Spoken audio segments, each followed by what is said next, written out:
बाबूजी इतना बड़ा घर छोड़ ले रहन हमनी खातिर, पर ये घर के अलावा कुछ भी नहीं कि हमने पास।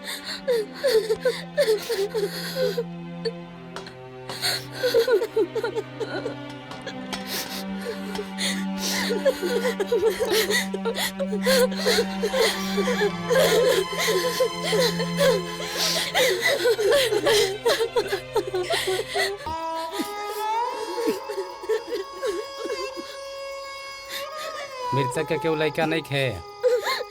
ना पंडित जी, बस हमने 5 बहन मारे जा और कोनो सगा भाई नहीं के। केहू चाचा के लड़का, मृतक के भतीजा केहू तो होखी। भाई लोग ही पटपटदार होखेले ना। ना पंडित जी, ये लोग तो अनजान मुसाफिर हो। और तोहरा गांव घर के केहू ना आइल? मुख अग्नि देवे के अधिकार लेकिन के ना होखेला। काहे पंडित जी? शास्त्र आदेश बा बेटा। भगवान श्री कृष्ण द्रोण से पूछले, पुत्र पत्र भतीजा एकरा में से केहू अगर ना रही तो वर वधु दे सकेला। अगर वो भी ना रहे तो विकट रूप में नारी दे सकीले।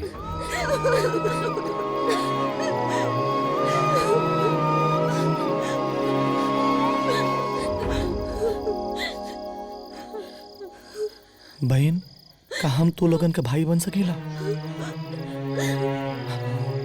हमार कोनो बहन नहीं खे।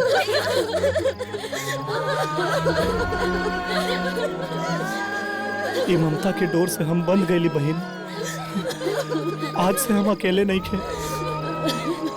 हमार 5-5 गो बहन बाड़ी। भैया तोहरा जैसन भाई पाके हम सब भाई धन्य हो गए नी भैया, धन्य हो गए नी। पंडित जी, बाबूजी के मुखाग्नि हम देव। ठीक। हमरा के मृतक के बेटा समझी।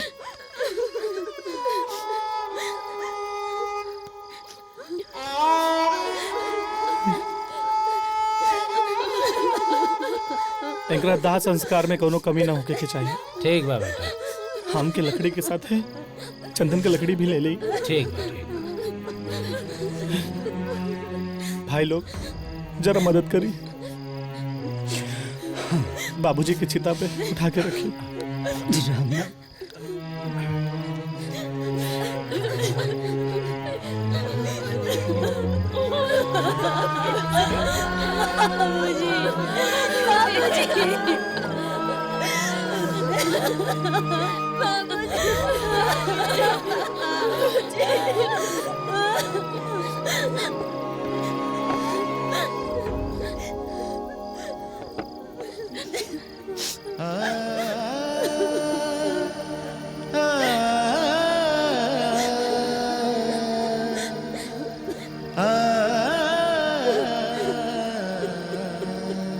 ये ला बेटा।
एगो बाप के खोला के दर्द हम समझ सके।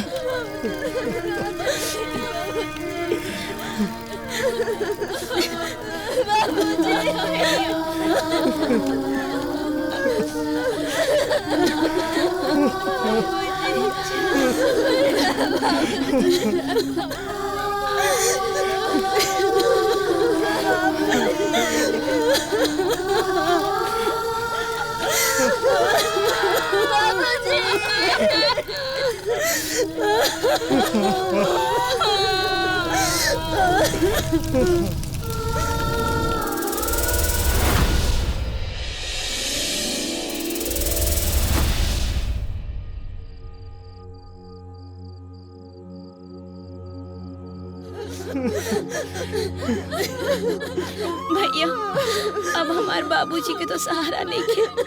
हमने के सर से आज बाबूजी की साया उठ गई। रात हो गई नहीं हमने।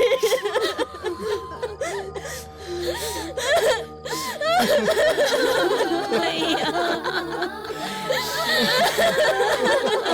भैया हम बानी नु, हम बानी नु।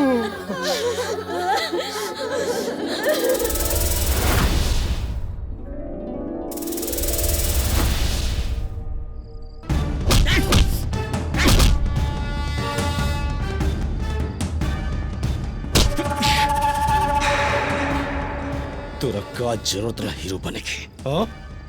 जब सुदामा भाई के परिवार के चंद्रभान भैया जब बहिष्कार कर देना समाज से, तो मदद के लिए का जरूरत रहा तोरा? हाँ? हाँ?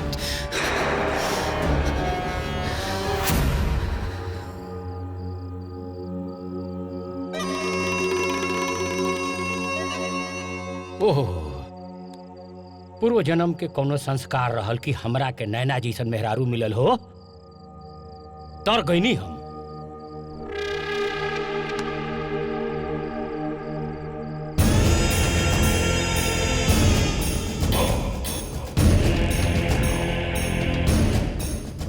बेचारी गौ बाड़ी गौ।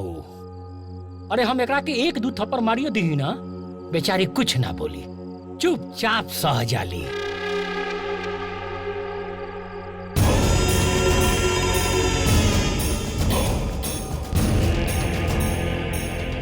शेखरा तोरा सब मालूम रहे ना, हमरे खानदान के लड़की अलग जाति में बियाह कैले लस, ओकरा के शरण देले रहे सुदमुआ।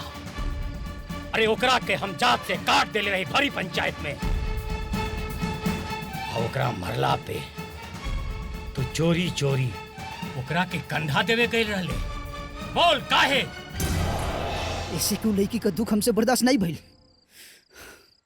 ऐसे अब तोहरे माई बाप के भी तोहार दुख बर्दाश्त ना होई। चाटा के जवाब हम दे सकत रही, लेकिन अपने से बड़ा पे हाथ उठावल हमरे माई बाबूजी के दियल संस्कार में नहीं खे। अरे ये तो बहुत बड़ा छोर लागत था। सारे इतना लात खैले करे बादो भोकता रहे। ए भैया ऐसा करके सारे के मुंह आ जाए। ए जी छोड़ दी ना एकरा के, अब दोबारा ऐसा गलती ना करी। छोड़ दो। अरे हमरे वाइफ ना लाइफ बाड़ी, छोड़ दो एकरा के।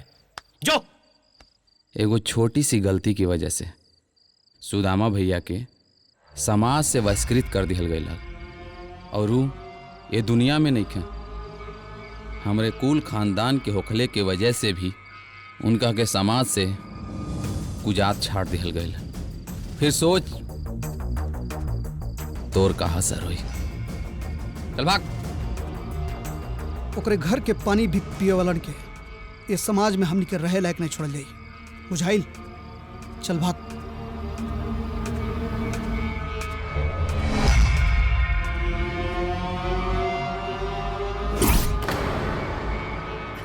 धरत हो त माई। जानी ना बबुआ। हाय दवा खा ला, जल्दी ठीक हो जाइबा। ला पानी पी ला। शेखर, बहुत धरत हो। शेखर,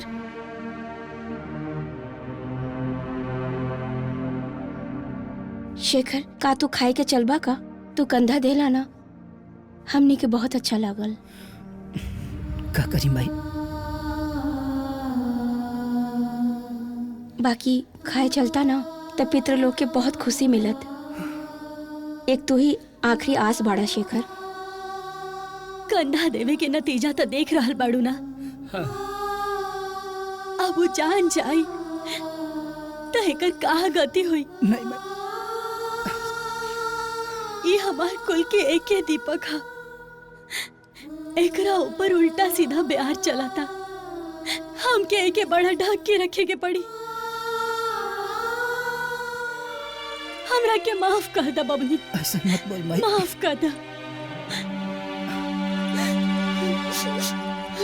ना मत उठा बेटा। दीदी मरल आदमी से का उम्मीद कर ले बाड़ू। और वैसे भी जब उम्मीद टूटेला ना तो हौसला भी डगमगाए लागेला। और हमनी के अपन हौसला मजबूत रखे के बा। चला एजा से केहू ना आई। ना अमिता, अमिता अरे बेटा ना ना। रुको।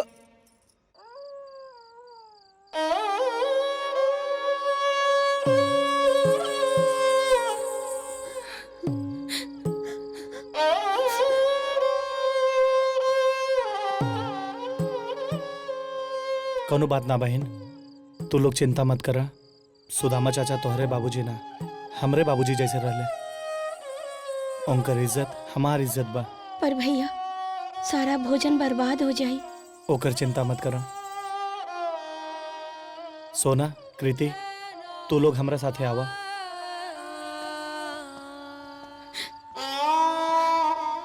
तू लोग ही उठाला और हमारे साथे आवा।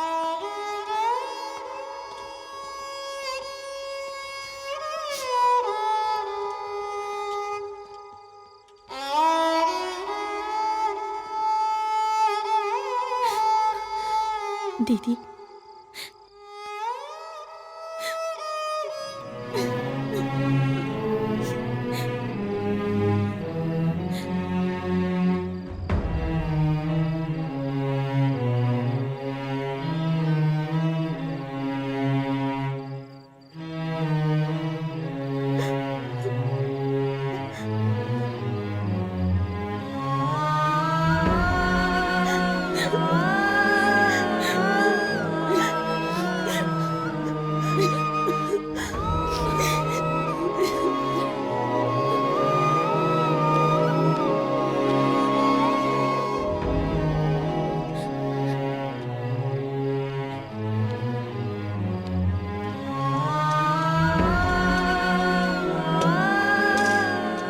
ई खाना के जेकरा के जरूरत रहे ओकरा के हम देके आगे नहीं। मंदिर के बाहर कुछ भूखे लोग रहे उनकरा के हम बांट देनी।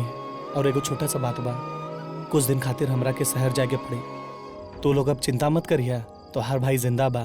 जब भी तू लोगन के हमार जरूरत पड़ी हमरा के याद कर लिया। भैया भैया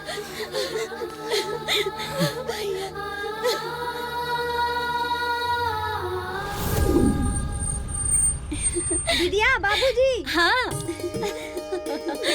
बाबूजी आ गए। बाबूजी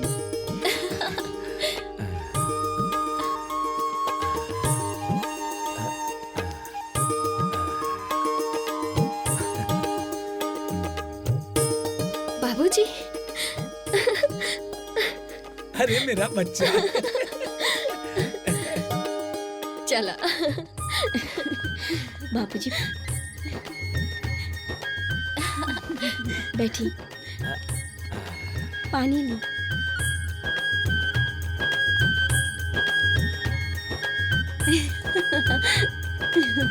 बाबूजी हे भगवान, मेरे बच्चों को हमेशा ऐसे ही खुश रखना। नटखट कहीं की।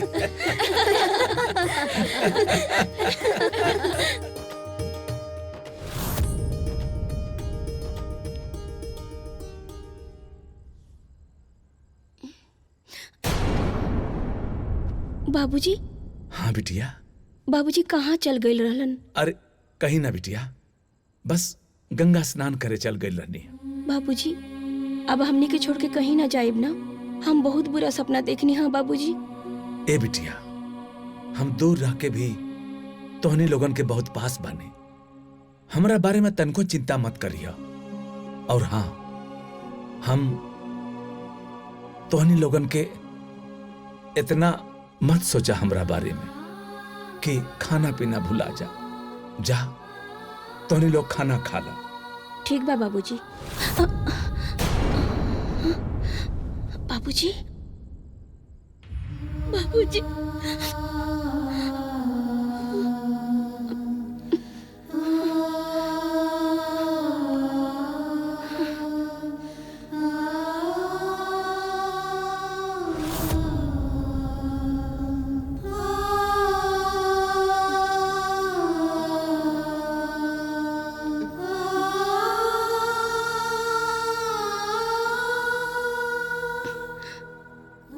सुनीता, उठा, खाना खा ला। का भइल? चल बाबू, खाना खा ला। ना सुनीता, देखा, खाए के तो पड़ी ना। ना खाइबो तो बाबूजी के बुरा लागी ना। चुप हो जा। उठा, अब चला।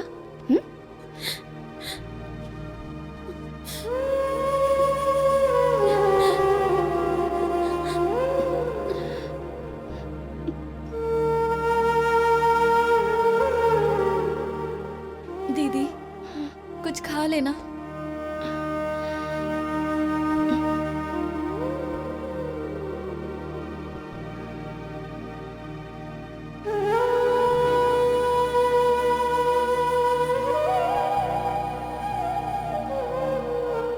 खाना ना खैलू का? भूख लगल बा दीदी, हमू खाइब। आवा बैठा।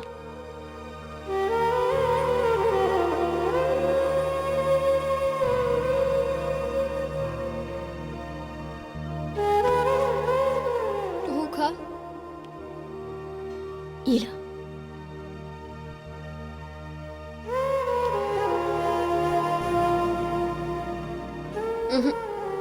अभी पहले तू खा।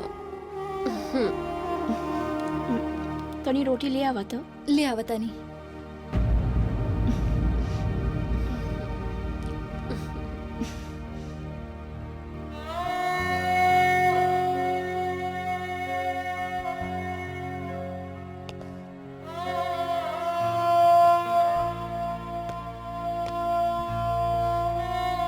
ई का?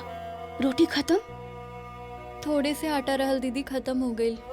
और चावल? वो तो कब के खत्म हो गई। पापा के क्रिया होते समय खत्म हो गई।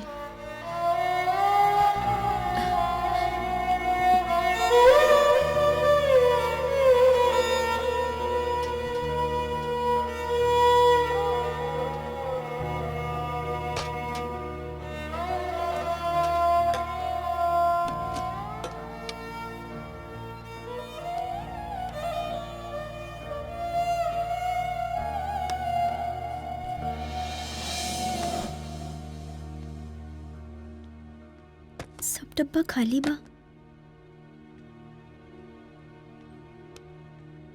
कीर्ति, का ढूंढा तारू? दाल। अरे दाल नइखे मिलत त चावल बैठा दा ना।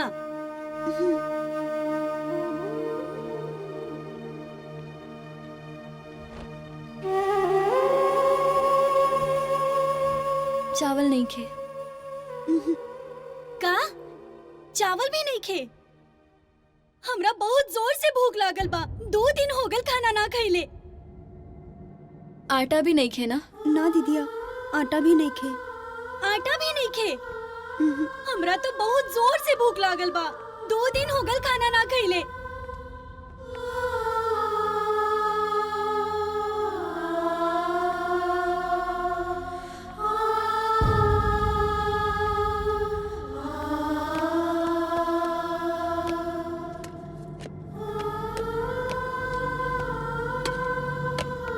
कुछ मिलल? कुछ नहीं खे।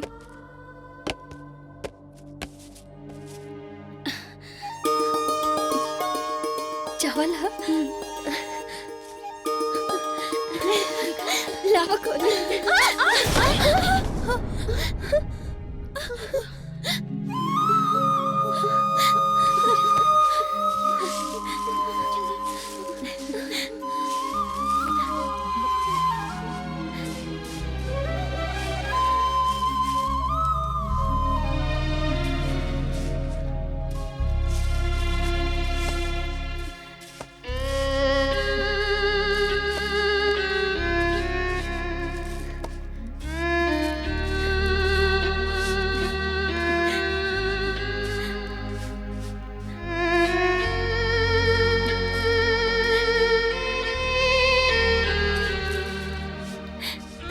जल्दी बना के लावा, हमरा भूख लागल बा।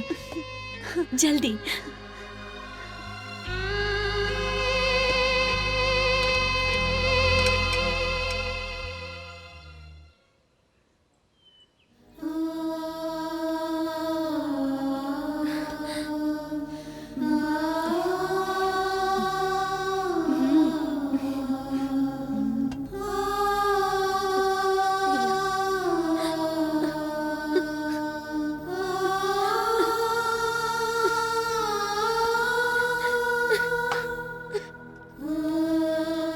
दीदी, इतना बड़का घर होके के कौन फायदा बा जब खाए खातिर हमने के पास दुगो दाना भी नहीं के।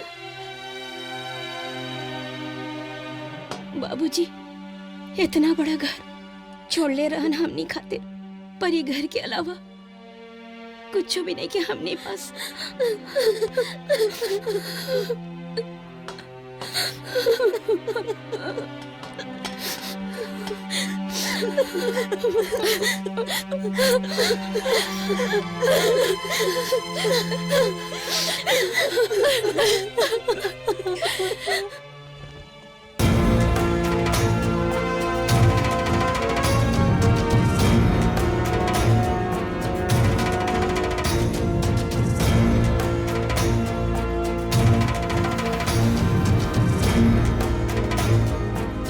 ए भैया, ए सूर्यभान। अरे आ गए नहीं भाई, आ गए नहीं, जल्दी बहामो के चला चलाओ।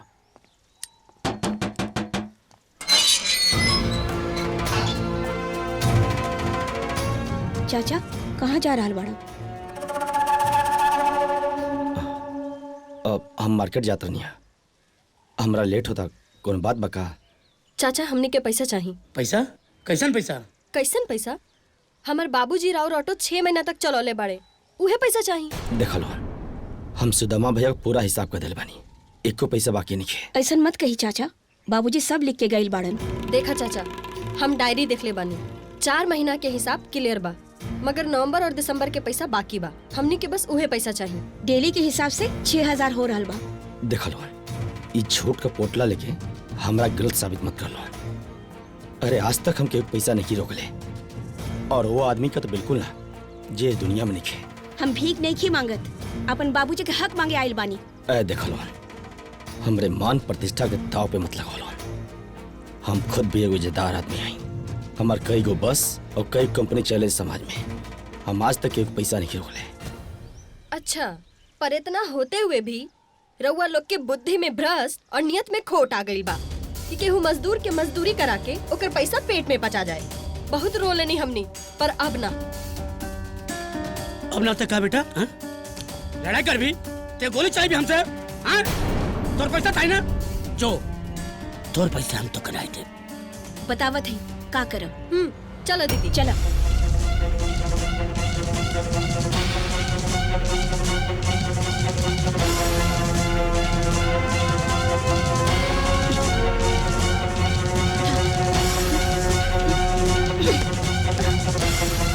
वाला उठाओ। रुक जा, ले जा दे के। धावा।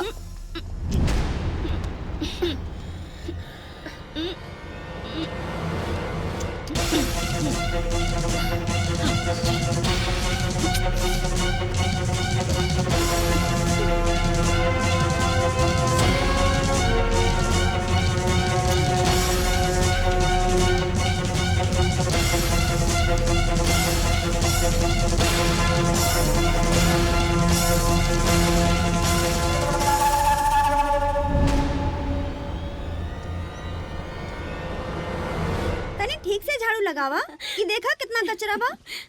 दीदिया लोग आउते हुई हैं। कीर्ति, सोना। इमे का हा दीदी?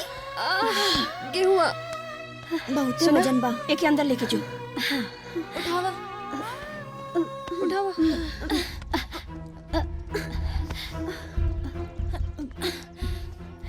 उठावा।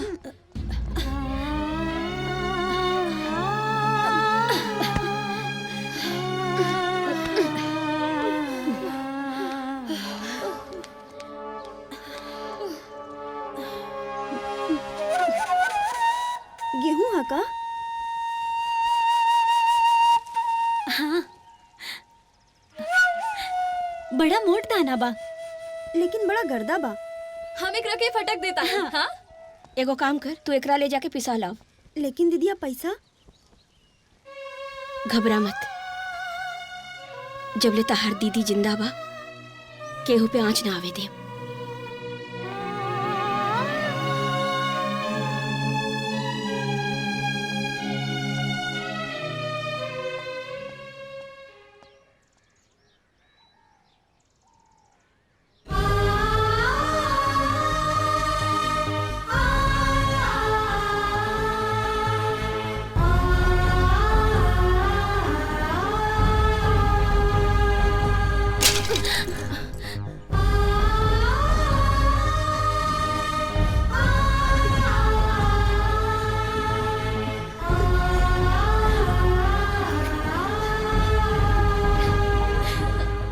अब तो मिल गई ना पैसा।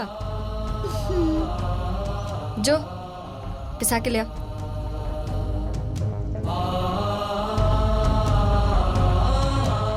जा।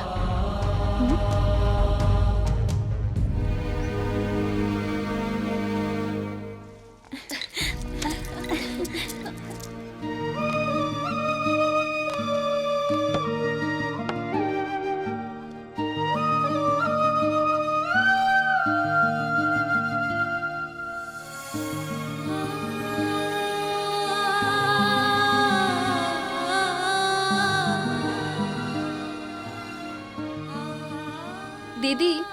हाँ? आज तो बहुत जोर से भूख लागल बा, तो रोटी और मरचा खा लेता नहीं, लेकिन रोज रोज तो ही ना खा सके नी ना। हरियर तरकारी भी लावे के पड़ी। हरिहर तरकारी और रिफाइंड भी लावे के पड़ी। जीरा मिर्च तेल मसाला सब लावे के पड़ी। पर दीदी, साबुन और सरफ के बिना तक कपड़ा में से भी बास आवता। और हई बाल दिखत आरू, तेल न पड़ला की वजह से एकदम जटा गइल बा, कंघी भी नहीं चलत। अरे एकरा खातिर पैसा भी तो होके के चाहिए। हाँ, सही कहलू हुआ। और हमनी के पास तो कोनो पैसा बा ना, जबन गुल्लक में पैसा रहे उहो इस्तेमाल हो गई। अब ना हमनी के पास कोनो एटीएम बा और ना ही कोनो गड़ल खजाना। हाँ, अब खुद पे भरोसा करके कुछ तो करे के पड़ी। हम कल भोरे भोरे शहर जाए, कोनो काम के तलाश करे। दीदी हमहू तोरा साथे चलम। हमरा अगर कोनो काम मिल जाई ना तो तोरो हाथ बढ़ जाई, और रुचि के और कीर्ति के और सोना के कॉलेज भेज दिहल जाई। हाँ, कहता था तू सही बाड़ू, लेकिन एकरा खातिर भी तो पैसा चाहिए ना। ऑटो के खर्चा, नाश्ता पानी, ट्रैवल। अरे ओकर चिंता तू काहे करत आड़ू? साइकिल बा ना, साइकिल में हवा भरवा के हवा खाते खाते चल जाइए। हम बस तोरा साथे चलब, ई तय बा। ठीक बा? ठीक बा। अब तू खाना खा ला।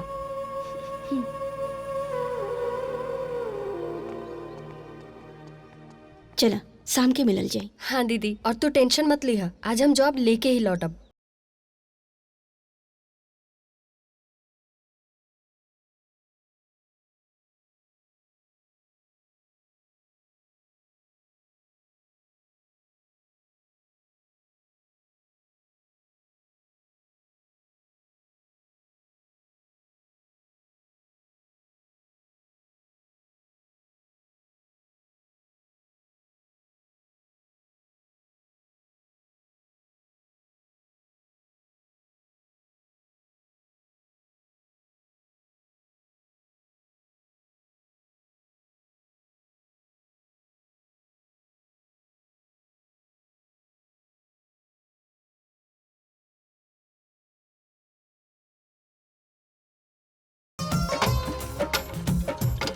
छोड़ो बेटा।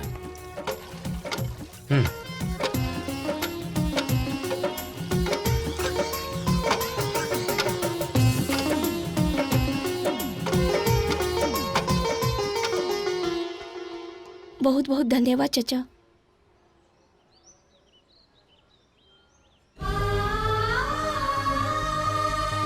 का भाई बेटा? पेट में दर्द हो रहा बा। आवा इधर आवा, चला।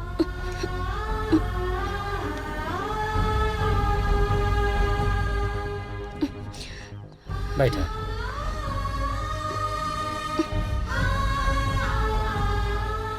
लागत है खाली पेट बाड़ू, यही से गैस हो गई बा। रुका, हम कुछ लेके आवत हैं।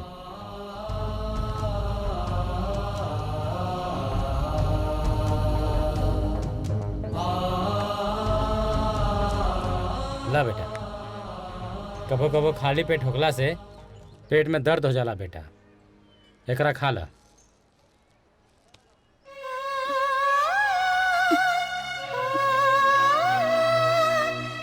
ला बेटा पानी पी ला।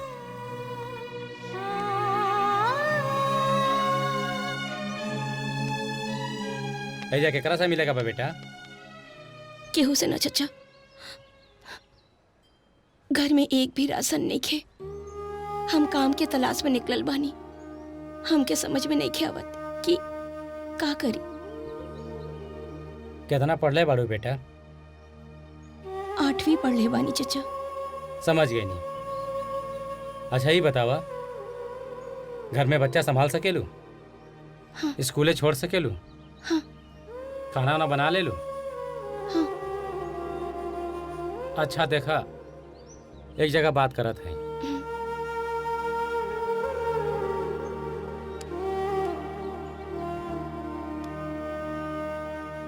हेलो। हेलो। हाँ महेंद्र बाबू, का हाल बा हो? सब ठीक बा। एगो लड़की बिया। अच्छा। ओके बहुत काम के जरूरत बा। ओ, काम तो रहे पर केहू और के रख लेनी, रउआ लेट हो गई। अरे महेंद्र बाबू, ओके पैसा के बहुत जरूरत बा। समझी बात के, आप कहीं और देख ली, हमारा पास काम नहीं खे।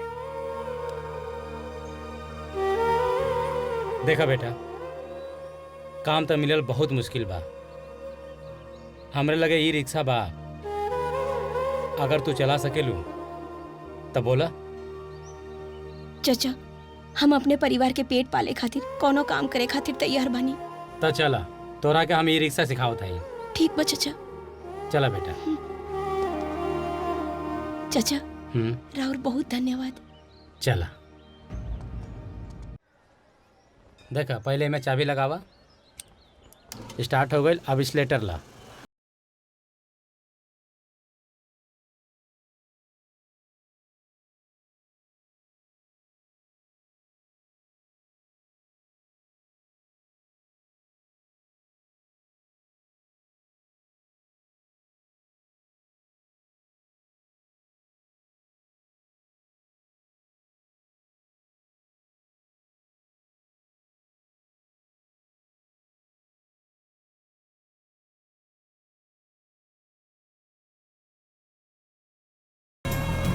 खुश था बेटा, तू तो बहुत अच्छे से सीख गई। अब लिया आइया, यही जगह हमसे ही चाबी ले लिया, गाड़ी चलाइया और अपन परिवार के पालन पोषण बढ़िया से करिया। ठीक बा?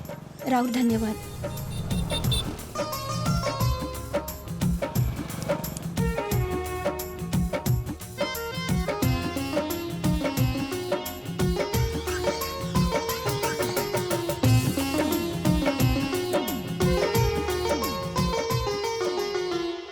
दीदी, साइकिल हमार बन गइल का?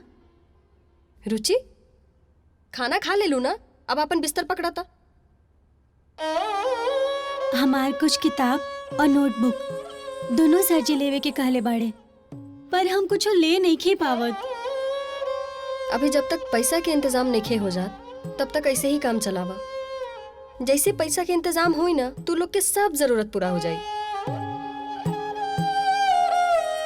दीदी, वो हमार कपड़ा भी गंदा हो गई।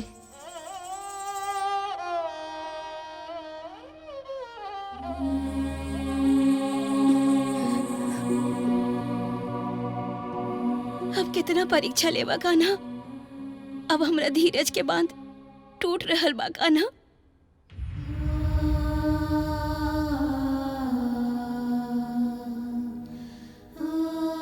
माई छोड़ के चल गई नी, बाबूजी भी छोड़ के चल गईलन। ये समाज के अंधे लोग जिए नहीं खे देत। आखिर हमनी से ऐसन कौन पाप भइल बा कान्हा जे ई सजा दे रहल बाड़ा? बोला कान्हा, चुप काहे बाड़ा? बोला ना, आखिर हमनी से कौन ऐसन गलती भइल बा? हमनी इतना पढ़ल लिखल भी नहीं की, जे कोनो नौकरी कर सकी और अपना बहन सबके पेट पाल सकी और ये परिवार के खर्चा उठा सकी कान्हा।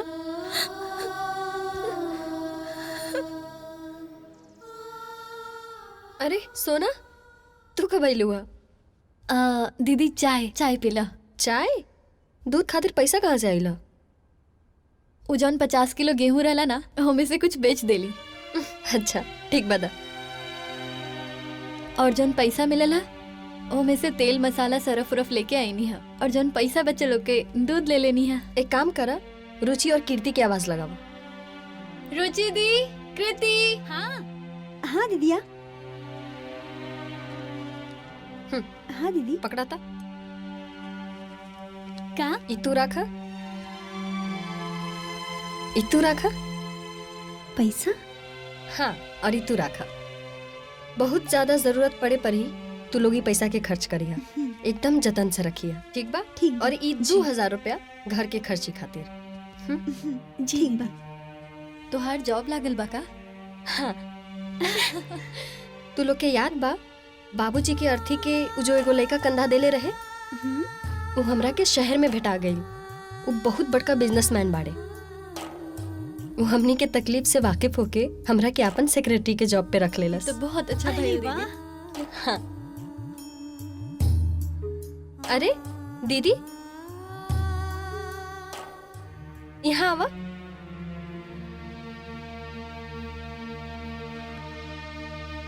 ना दीदी, हमनी अब बहुत रोले नहीं जा। अभी आँखी में गम के ना खुशी के चमक दिखाई देवे के चाहिए। और वैसे भी बाबूजी के आशीर्वाद से हमरा के 15,000 के जॉब लग गई है। तू अपन बतावा दीदी। कल हमहू दर दर बहुत भटकले बानी जॉब खातिर। एगो जॉब मिलल रहे एगो मरीज खातिर। बाकी देवराम चाचा कहलन। ये देवराम चाचा के है दीदी? उहे एगो नेक मुसाफिर जे हमरा के कहलन तू ऑटो चलावल सीख जा, तब महीने के 20-25 हजार तो कमा सकेलू। और 10,000 से का होला? ए दीदी, हाँ का तू अब ऑटो चलेबू? ए कैसन लागी? काहे? हमनी के बाबूजी ऑटो चला के हमनी के पोसलन है ना, तो उनकर बेटी चलाई तो में बुराई का बा? हाँ, और वैसे भी दिल्ली, बम्बई, कलकत्ता में तो लड़की से ऑटो चलावे ली ना सर, तो फिर हमार दीदिया काहे ना चलाई? और हाँ, देवराम चचा के कारण एक दिन में ऑटो चलावल सीख गई नी। ये तो बहुत अच्छा बात बा। एक काम करा, तू लोग जा कॉलेज के लिए रेडी होवा, हमनी के भी ड्यूटी पर जाए के बा। ठीक बा? ठीक बा दीदी।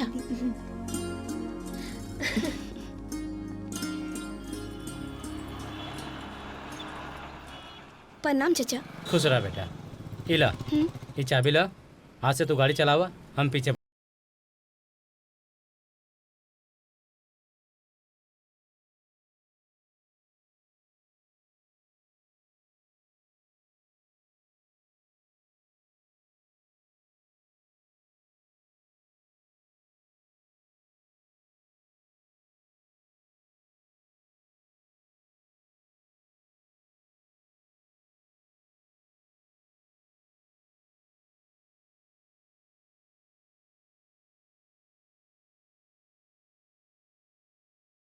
से हमके दे दिए। ठीक ठीक बा चचा।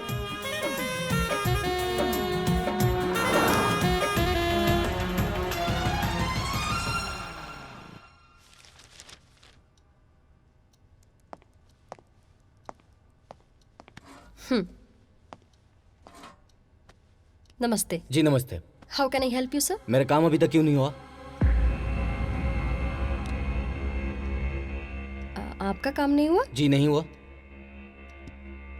1 सेकंड में चेक कर लेती हूँ। सर मुझे थोड़ा सा टाइम दे दीजिए, मैं कर देती देखिए मेरा काम अभी के अभी होना चाहिए। हूँ। बिल्कुल होगा आपका काम, आपको परेशान होने की कोई जरूरत नहीं है। आप बस 2 मिनट रिलैक्स कीजिए। विनोद, आया मैडम। पानी लेकर आइए तो सर के लिए। जी मैडम।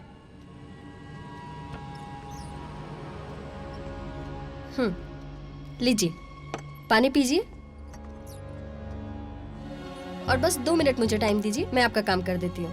ठीक है। ओके ओके, thank you so much. Thank you.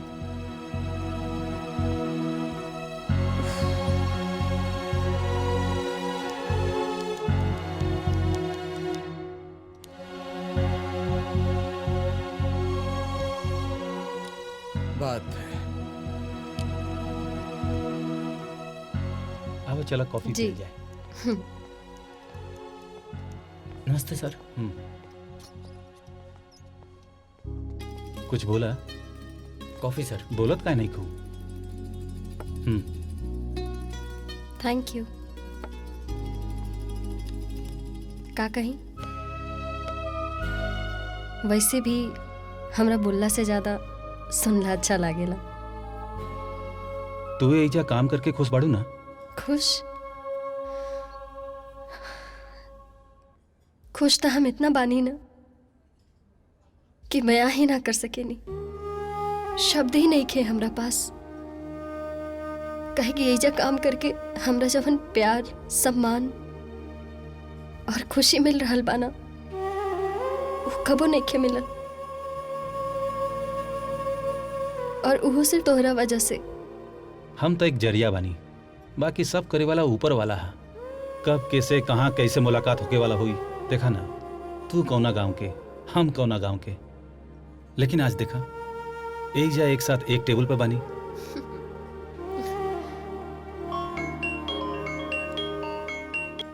एक सेकेंड। ठीक। हेलो सुनीता कहाँ बाड़ू? हाँ दीदी, कब ले आईबू? बस 10 मिनट में निकल जाए। गांव के पुल पे तोहार इंतजार करत बानी, जल्दी आवा।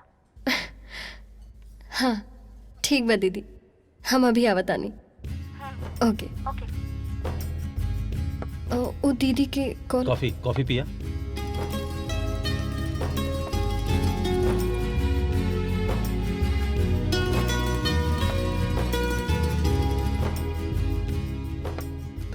कॉफी कैसन लगल? बहुत अच्छा। हम निकली ना, कॉफी तो एगो बहाना रहे। तोरा से एक बॉस के हैसियत से ना, एक दोस्त के हैसियत से कुछ कहल चाहता नहीं। बोली। देखा हमार बात के कुछ गलत मतलब मत निकालिया। बोला का कहे के बा? बुरा मत मनिया, बात मुंह तक बा, जवान तक नहीं के आवत। वैसे भी जरूरी तो नहीं खे ना कि हर बात जुबान से ही कहल जाओ। कुछ बात सिर्फ एहसास करके भी जानल जाला। फिर भी का जान लो तू? उहे जवन राउर आँख में दिख रहल बा।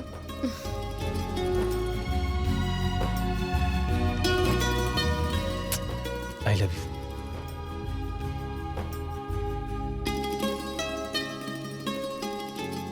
चला, देर होता तोरा के छोड़ दी।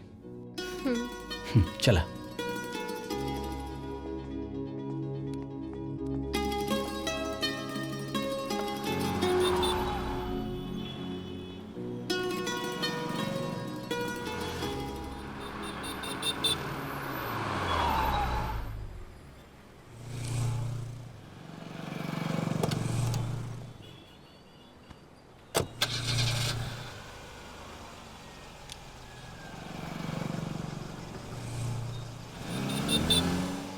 जिंदगी के कसम बा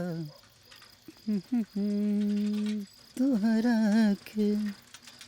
अरे यार यहाँ का करताड़ी यार, तो कोई नहीं के। इतना राती के का करताड़ू। अरे अरे बस बस बस बस, हम ही है यार, मार के कपार फोड़ूगा हमार। वैसे इतना राती के यहाँ का करत हो? ई चोर चकन का इलाका, हिरोंची फिरोंची अरे रहला सन। तोहरा के कब से इतना फिक्र होखे लागल? बचपने से जहिया से तोहरा के देखत आओ तनी।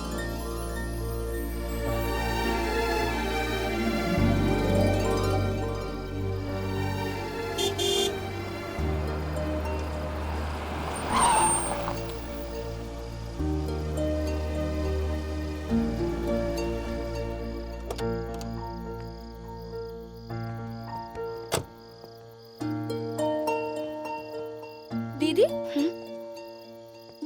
सॉरी सुनीता, हमरे वजह से थोड़ा लेट बाड़ी। वजह? ओ सुनीता के संगे कॉफी। एगो बात कही, 8 बजे के बाद वैसे भी लड़कियन के एने आइल गल ठीक नहीं खे। ऊपर से हमने के गांव 2 किलोमीटर दूर बा। इनकर परिचय? अनजान मुसाफिर हवन, रास्ता भटक गईलन। वैसे अनजान मुसाफिर के रास्ता बतावे खातिर धन्यवाद।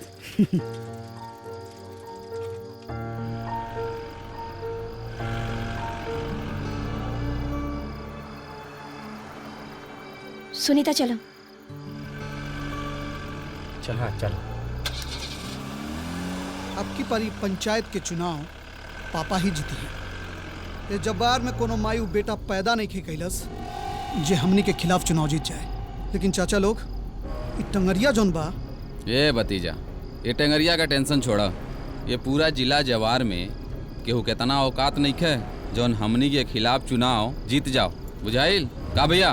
बिल्कुल सही है भतीजा। अब किर देखे नतीजा, टेंगरिया के टंगरिया ऐसे चर से चिरा जाई। अब पंचायत चुनाव ना होई, ओकर पंचनामा होई। चाचा तोलन के रंगदारी कब्बो ना टूटी। चलो भतीजा, रंगदारी तो हमनी के खून में है। ये का भैया? खानदानी रंगदार है अम्मन के। अब तो टेंगरिया देखी, अब रंगदार। चला घरे। हाँ, चला। आज मस्ती चला, कइल देखल जाए। बाबूजी रउआ खुश बानी ना? बिजनेस तो बहुत अच्छा चलता। हाँ बाबू, अब लगा था कि तू अपन जिम्मेदारी बाखूबी संभाल ले बड़ा। हाँ, एक लड़की के हम ऑफिस में देखनी है। वो लड़की के तू नौकरी पर रख ले रहा, ओकरा के देखने की कस्टमर्स डील पर बढ़िया करत रहे। वो जितना अपने ऑफिस के लिए अच्छा साबित होती है, वैसे ही अपने परिवार के लिए भी बहुत सही साबित हुई। बाबूजी कौना लड़के के बारे में बात करता नहीं? ऑफिस में तो 50 गो बाड़ी सन। बेटा, ये बाल धूप में ना पाकल है। कॉफी पिया? खाली कॉफी पिएबा कि बात आगे भी बढ़ी? हाँ?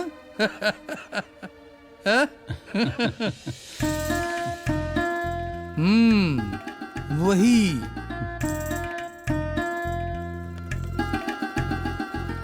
अरे हमारा नादान बच्चा। हाँ? वाह। आ गए ना तो हम लोग। खुश रह। प्रणाम दीदी। खुश रह। प्रणाम दीदी। सुना, तू लोग कॉलेज जा। इला तोहार कॉलेज के खर्चा, ई तोहार कॉलेज के खर्चा, और ई तोहार। खूब मन लगा के पढ़ाई करिए लोग। अब चला जल्दी जा कॉलेज। बाय दीदी। बाय बाय बाय दीदी। खुश रह। Thank you. ई सही बात बा, हमनी के मन लगा के पढ़ल जाई। ठीक बा? हाँ, तो बदमाशी तो तुम ही दोनों करेलू ना। हाँ हाँ, तो यही से कहा तानी कि संभल जाना, तो दो चार चाटे लागे ना तो ठीक हो जाइबू। हम कितना बार समझेले बानी तू दोनों के कि बदमाशी मत करा। चला अब मन लगा के पढ़े की बा कॉलेज में। ठीक बा? अच्छा। हाँ बहुत बढ़िया। हाँ। और तोहरों के समझ में आ गई ना का करे।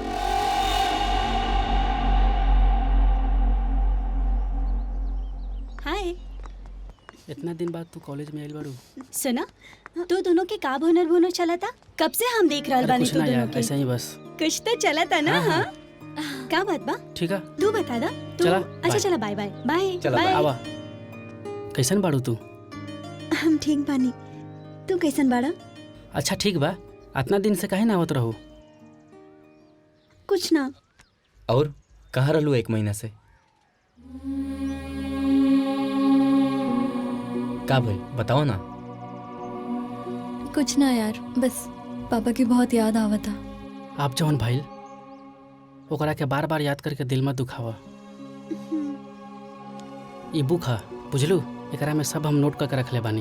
एकरा के पढ़ा, ठीक बा? और फ्यूचर पे ध्यान दा। बाकी तो नहीं। हमरा अफसोस भाई बात सुन के।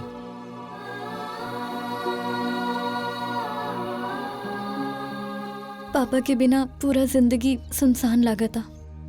उ रहलन तो सब कुछ अच्छा रहे, उनका जाते सब कुछ बिखर गई। देख, धीरे धीरे मन के मनावे के पड़ी। और तू कभी भी अपना आप के अकेला मत समझिया, हम बानी ना।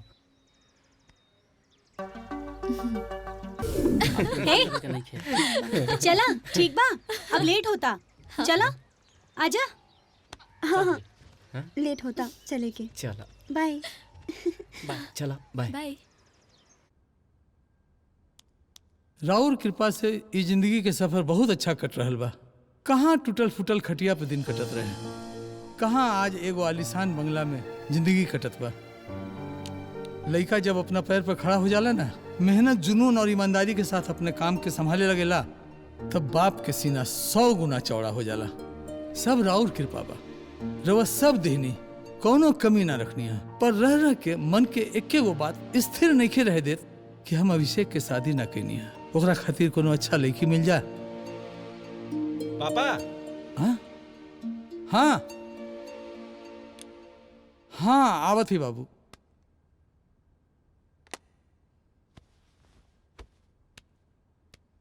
आह आह पापा। पापा। हाँ बेटा, बैठी। ये रहुआ का करता नहीं आजकल? का भइल? ना खैला पीला पर ध्यान देता नहीं, ना टाइम से दवाई लेता नहीं, ना टाइम से सुता नहीं। स्वास्थ्य देख ले बानी आपन। अरे बेटा, हमरो बारे में सोचा कि हमहू कुछ सोचा थे, चाहत है। ए घर में वंश पढ़ाए वाला केहू चाहे कि ना? का हुई पैसा अटारी सानो शौकत, हाँ? ई बाहर में तुलसी चौरा में पानी देवे वाली केहू चाही कि ना? जे घर में एगो गृह लक्ष्मी निके, ए बेटा बियाह कर ला। पापा, वो ऑफिस वाली सुनीता। सुमीता? हाँ, वो हमरा पसंद दिया। लेकिन बेटा बात तो यही है कि वो तारा पसंद करे लेकिन ना। हाँ पापा। अच्छा, तब बात यहाँ ले बढ़ गई बा। हाँ? ठीक बा, एकर आगे की जिम्मेदारी हम उठावत हई। हाँ? ओकर घर कहाँ बा? शायद बसंतपुर में रह ले। शाम के क्लियर करके बता दे। ठीक है। ठीक है पापा।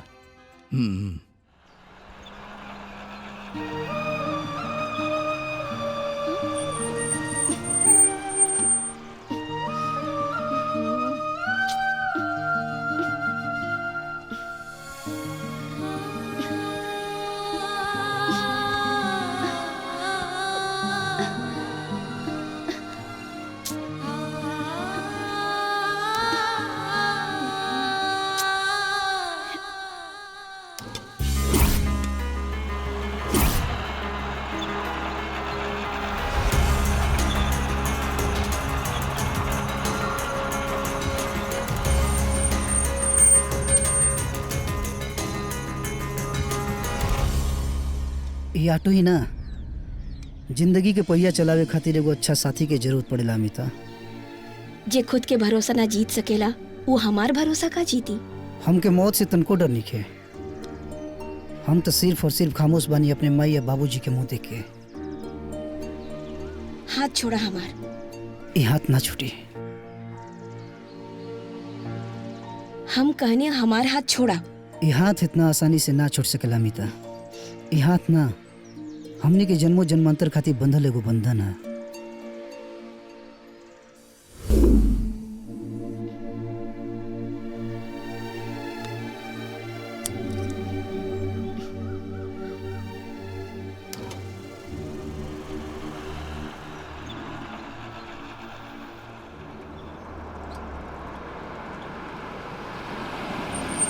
अरे बसंतपुर ये है का? है भैया। अच्छा, सुदामा जी के घर आइए बा ना? आए?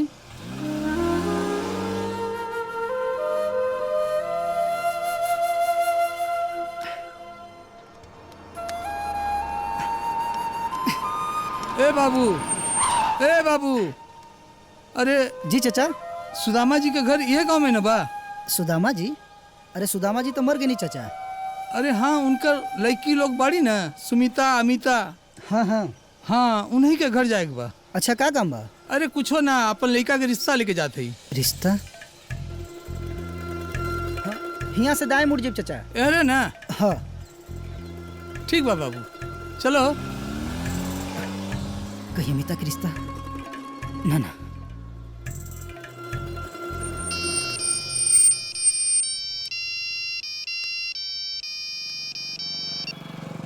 हेलो अमिता।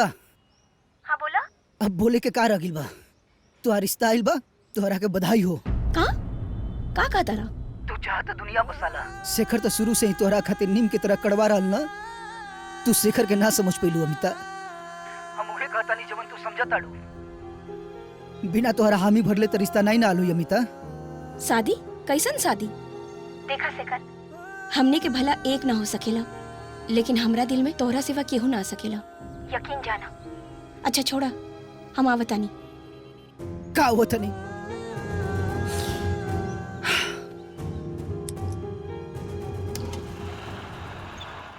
ए बदमाश, ई तू लोग सुमिता के बहन बाड़ू ना?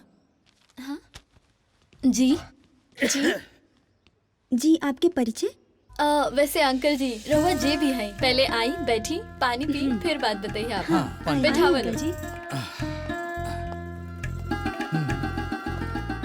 लो लो, आई बैठिए अंकल जी।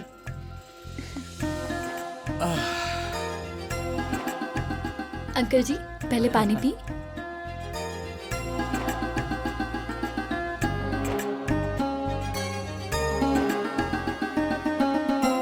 हम अपना बारे में का परिचय दी?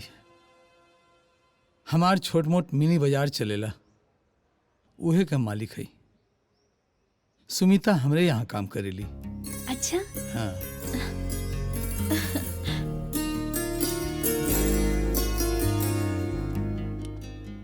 दीदी दीदी अरे प्रणाम। अरे बैठी बैठी।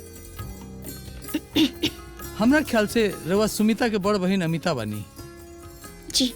और बड़ बहन होला के नाते एक घर के गार्जियन भी बानी। हम आप ही से मिले आयल रही। हमारे एक छोट मोट मिनी मार्ट बा, जेकर पूरा करता धरता सुमिता बाड़ी। पूरा कस्टमर से डील करल, पेमेंट करल, बिजनेस ग्रोथ के देखल, सब उहे करेली। सबके जिम्मेदारी वो अपना माथा पर उठेले बाड़ी।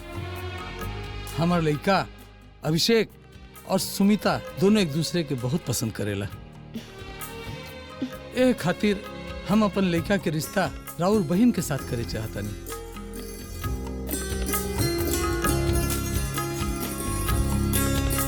जी हमरा के कुछ समय दे दी, हम विचार करके बतानी। ठीक बा, जैसन होई हम इंतजार करब। प्रणाम। प्रणाम। नमस्ते। नमस्ते। चलत है।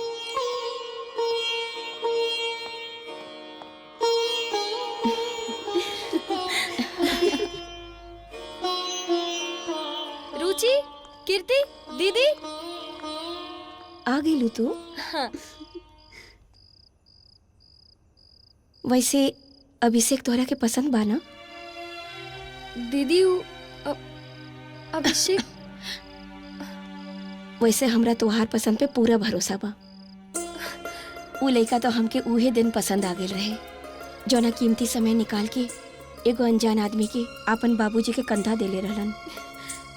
ए दीदिया, एगो बात बोली का? वैसे जीजा जी बड़ा हैंडसम बाड़े। सुनीता दीदी के सामने फीका पड़ जाई है। वैसे दीदी प्रपोज के केले रहे, पहले तू या जीजा जी? हाँ। देखिए, ई शादी तो बहुत धूमधाम से हुई, काहे कि बरसों बाद ई घर में कोई शाही बारात आई। केहू आवे चाहे ना आवे, बाकी अपन आस तो पूरी हो। लड़का तो तू बहुत अच्छा चुन ले बाड़ू। बहन, जब स्टेज पर जयमाला हुई और पंडित जी के मंत्र के साथ फेरा हो जाए, तब वर वधू के देख के माई बाबूजी कितना खुश हुई हैं।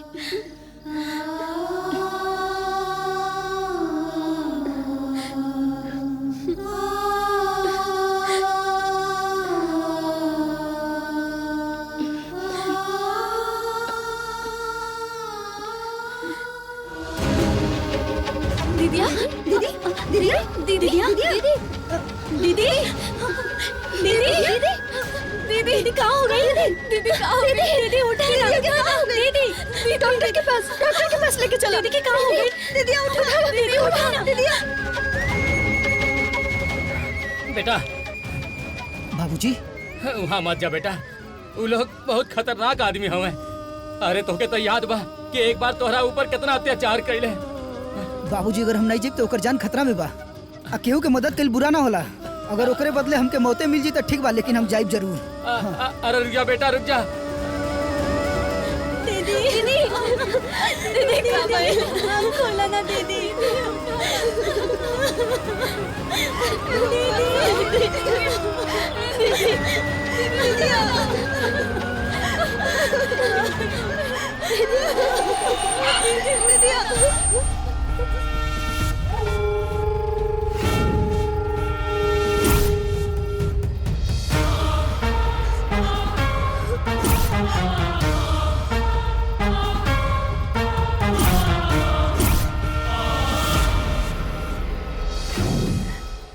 गाड़ी काहे रोक देनी?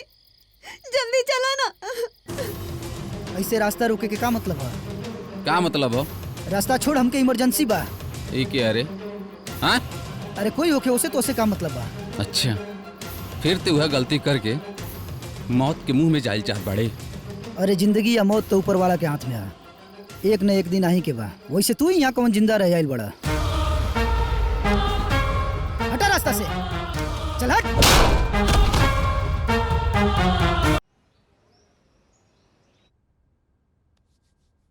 ए दीदिया, खून वगैरह सब ठीक से चेक भइल रहे ना? और दीदी डॉक्टर रिपोर्ट देख के का कहला सा? कुछ बोलत काहे नहीं खू? दीदी ई खाला एकरा से तोरा की ताकत मिली। उठा।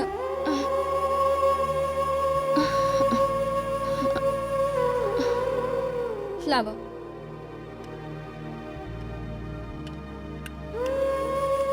चलो मुंह खोला।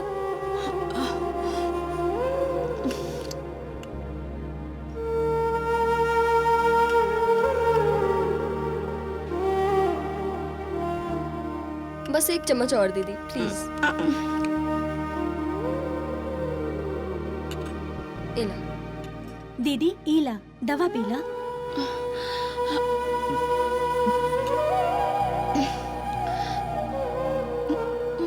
एक घुट औरी बा। बस। दीदी तोहर तबीयत एकदम ठीक नहीं खिलागत, तू आराम कर।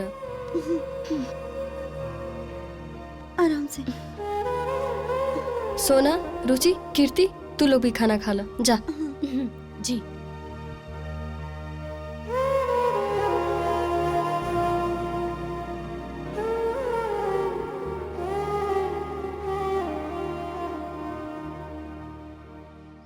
हाय कृति। हेलो। हेलो। एक्चुअली हमरा के एगो सवाल पूछे के रहे। पूछो। पक्का? मान ला कहीं से एगो आदमी खुशबू आवत रहे, बाद में जाकर देखलस कि वहाँ एगो सुंदर फूल बा, और वो आदमी के फूल पसंद आ गल त कहाँ बा वो फूल? अगर वो फूल तू बाड़ू त ठीक बा, तोड़ ला। यस।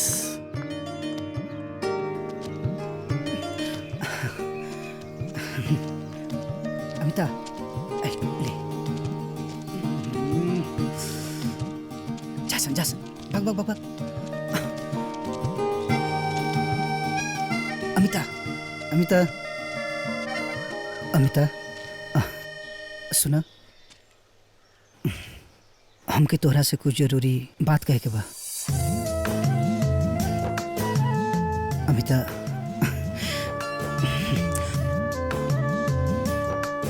वो कहा ना कि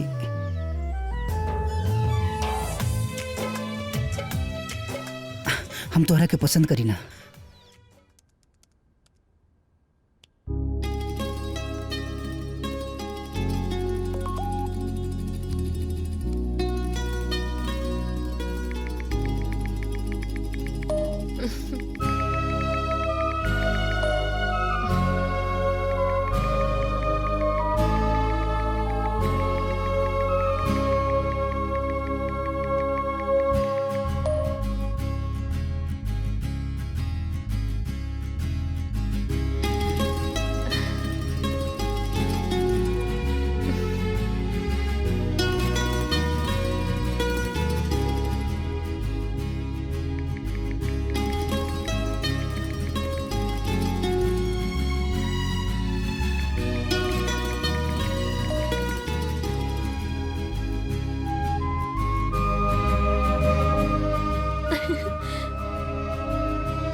रात रात भर मोबाइल चलाइबू तो सवेरे ऑफिस कैसे जाइबू? चला सूत जा।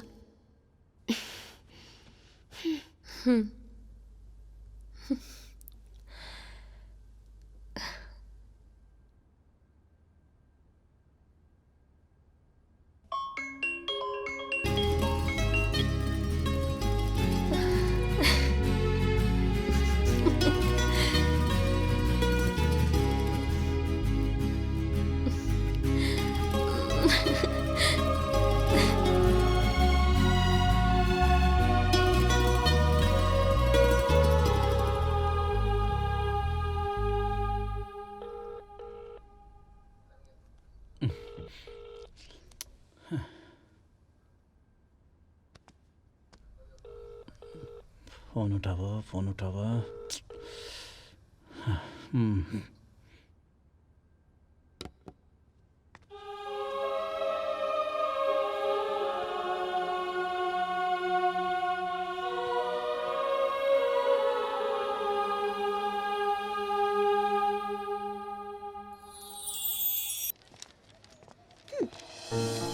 अरे ये आंसर ना हाउ आंसर है, ध्यान से। ऐसे देखा जाता है।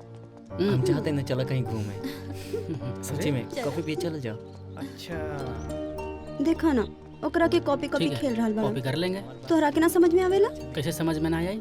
हाँ? पढ़ो पढ़ो। तारा प्यार समझ में ना आवे। ए, एले के सब फोन बाड़ी तोहनी के पता बा? देखा ये तोहार बसंतपुर पंचायत ना है जहाँ तोहार हुकूमत चली। ये कॉलेज है कॉलेज, यहाँ पे हर स्टूडेंट स्वतंत्र बा, पढ़े में, लिखे में और कुछ करे में। मुंह तकला से ना सवाल के जवाब ना मिल जाई। जवाब देवे खातिर मुंह खोले का पड़ी। बोलत काहे नहीं खा? मुंह में दही जम गइल का? ए लड़की के तो हमनी कुछ हले ऐसा, बाकी तोहर हम जीजा हैं जीजा। का समझ ले? बोल ले हा?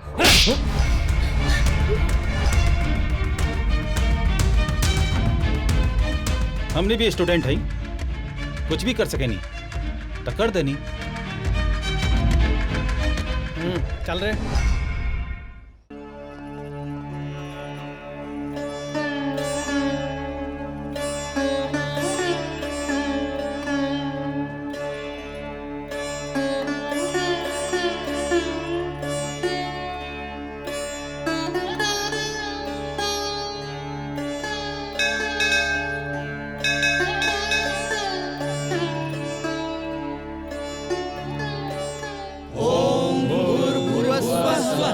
तत्सवितुर्वरेण्यं भर्गो देवस्य धीमहि धियो यो नः प्रचोदयात्। ॐ भूर्भुवस्सुवः तत्सवितुर्वरेण्यं भर्गो देवस्य धीमहि धियो यो नः प्रचोदयात्। जय भवानी। जय भवानी।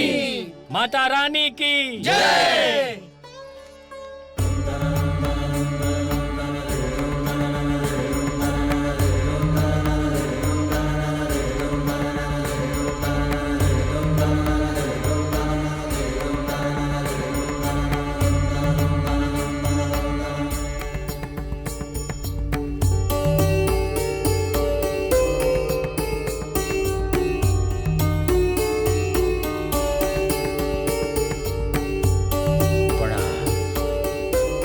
खुश रहे, जोड़ी बनल रहे।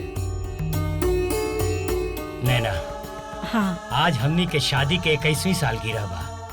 अभी जोड़ी टूटियो जाई तो कोनो फर्क ना पड़ी का नैना? अरे कुछ तो शुभ शुभ बोली, उल्टा सीधा बोले लगी ना। पंडित जी, नैना हमरी आंख बाड़ी, आ विश्वा हमरे सांस। अतनी विश्वा के कुंडली के देख दी ना। ठीक भाई। चला चला हम चला।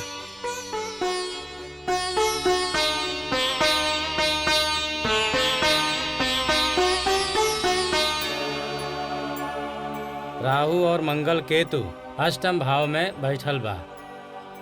बस बस पंडित जी, हमरा के अब न डराई। अरे हमरा और हमरे परिवार के कुछ ना हुई। चंद्रभान के ऊपर चंद्रमा छतरी तान के खड़ा बाड़े।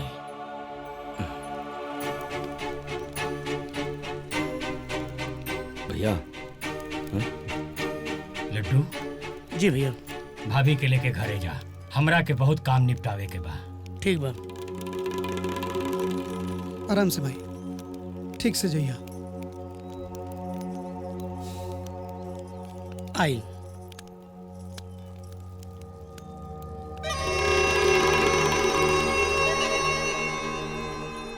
दीदी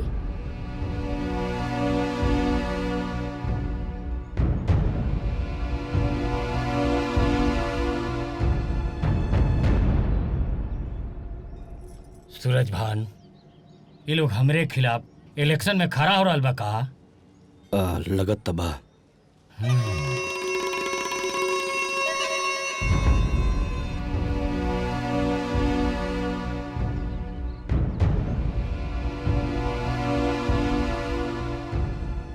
रसरी जर गई लेकिन ऐठन ना गई।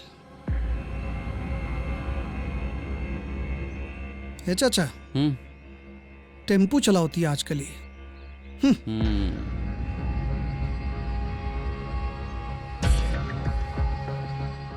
का करब, अभी ये सब देखल बाकी रहल। मर्दे के साथे बैठा, मर्दे से भाड़ा वसूला और मर्दे से बात कर, और एक दिन देखिए लोगन उ नानक साथे भाग जाइए सन। बस चुनाव सर पे बा, ओकरा पे लगाओ लोग दिमाग, और कुछ पे लगाइबे।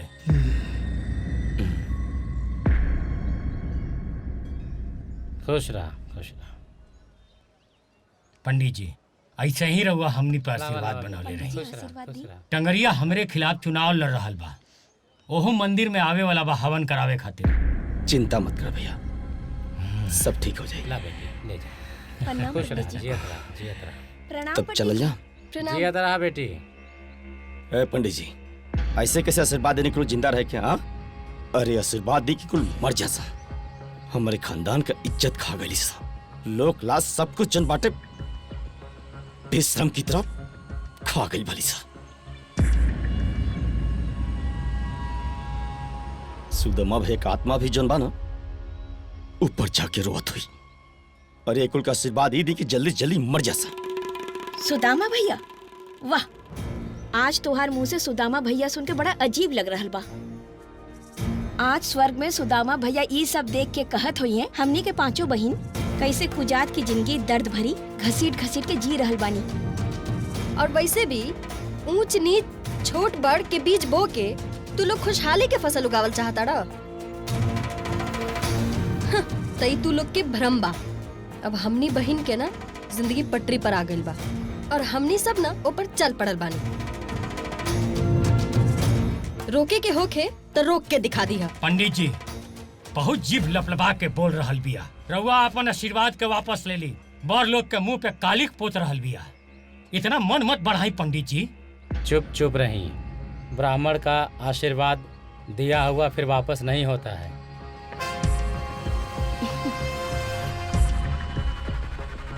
चल दीदी। पंडित जी, बड़ बड़े होखेला, छोट छोटे होखेला। अरे सोना, तू है जा? हाँ, तो एहिजा हमार घर है। तू का करत रहे जा? उ जौन कृति रहे ना, हाँ, ओकर घर केने बा? तू गलत जगह आ गल बाड़ा। अच्छा, ओकर घर एजे से सीधे जइया, फिर लेफ्ट मुड़िया, 5 किलोमीटर दूरी ठीक बा। जइया, फिर राइट मुड़िया, अच्छा। ओकरा से 2 किलोमीटर दूर जइया, ओकरा बाद ओकर घर में। ओ अच्छा, ठीक बा। ठीक बा, बाय। बाय।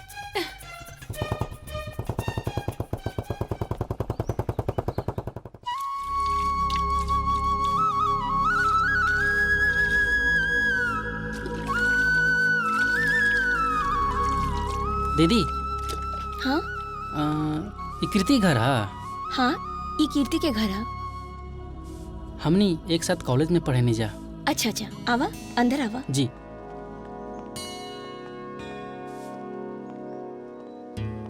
बैठा। अच्छा ये बतावा, के बाड़ा तू और एजा काहे आइल बाड़ा? उ का बना दीदी कि हम की कृति। अरे का की कुछ बोलबो करवा? कृति और हम एक संगे पढ़े नहीं जा। अच्छा, कीर्ति, कीर्ति, हाँ दीदिया हेने आवा।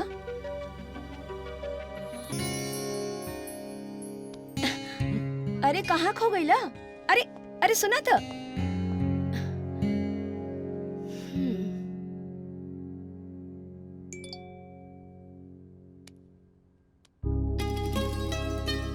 कल हम अपन बहन से राखी बनवाई जाता नहीं, शाम तक आई।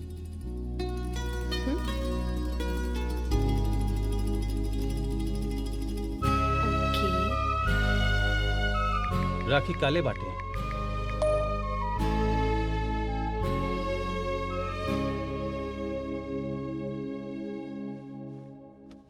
दीदी कल राखी है। हाँ देखा ना, भागदौड़ इतना हो गई बा, कुछ पता ही ना चलल कि कल राखी बा। तबे तो हम देखनी है शेखर के बहन भी आइल बड़ी ससुराल से राखी बांधे। हाँ वो तो हर साल आवेली राखी बांधे। जगन और बबीता के बेटी भी दुआरा पर दिखाई देत रही है। अब समझ में आई कि वो सब राखी बांधे आइल बड़ी। पर हमने के राखी बांधल जाए?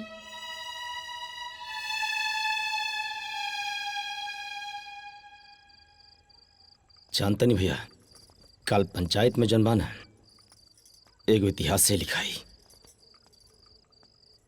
अरे सुदामा हमरे खानदान के होके पूरे खानदान के नाक कटवा देलस।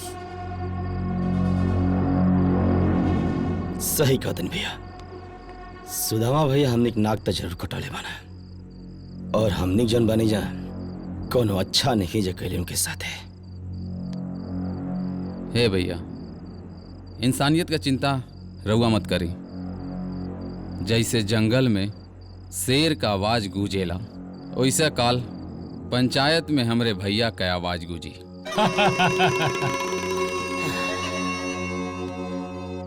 भैया चिंता जन करी, काल के पंचायत ठाकुर खानदान के अंतिम पंचायत और ये पंचायत में समाज के अपन मोहर मारे पड़े। फैसला तो वो होई ना कि काल के भी काल कांप जाए। तू लोग चिंता ना करा, फिर से वो नया इतिहास रचल जाए काल के पंचायत में। भगवान पता ना कौने बात का सजा दे रहल बाड़न। माई बाबूजी रहलन, वो छोड़ के चल गईलन। अगर एगो भाई रहत तो हमनियों की राखी बांधती। दीदी तोर तबीयत वैसे भी इतना खराब बा, इतना अगर सोचबू ना तो और तबीयत खराब हो जाई। काल कुल समाज जात बिरादरी के लोग हमनी के ताना मरी है जा, और राखी के त्योहार पर तो कल हर बहन अपन भाई के कलाई पर राखी बधियन सन, आरती उतरियन सन, और हम बहन अपन किस्मत पे कोसल जाई। एगो बात बतावा दीदी, जवन लड़की के भाई ना होला का वो नहीं खिजियत? हाँ? खाली अपन भाई ही भाई होला। इस समाज में वैसे भी बहुत ऐसन लोग बाड़े जो बहुत अच्छा और नेक दिल होले, उनकरा में से के हुए के भाई बना लिहल जाई। ए दीदिया, पापा के जे आग देले रहलन विशाल भैया, अब उनका से अच्छा और नेक दिल इंसान के हो सकेला जे हमने खातिर अपन पैसा और अपन समय दोनों लगैलन। हे विधाता, काल राखी के पावन पर्व बा, और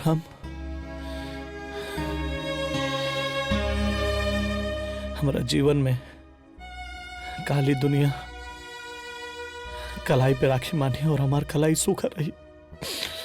पर ओकर फोन नंबर और एड्रेस कैसे मिली? पर उनकर विजिटिंग कार्ड हो सकेला होखी, काहे कि एक दिन पापा के बैग हम चेक करत रहनी ता हम देखले रहनी। दीदी यानी हमनियो रक्षाबंधन मनाई।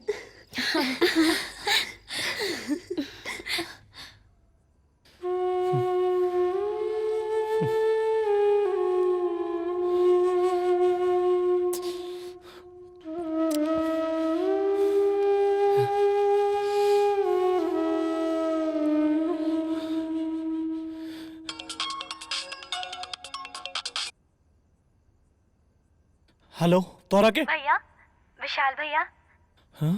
हमनी के बोला तानी, उ जवन हमनी के बाबूजी के अग्नि देले रहला ना, हाँ? उहे। हाँ? हेलो,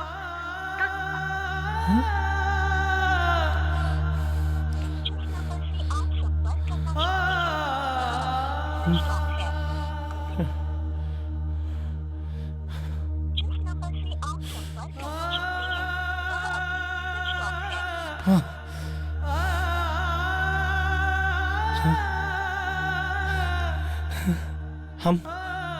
जरूर आइब। हम जरूर आइब बहन। हे भगवान तो हर शुक्र बा अभी कलाई सुना ना रही।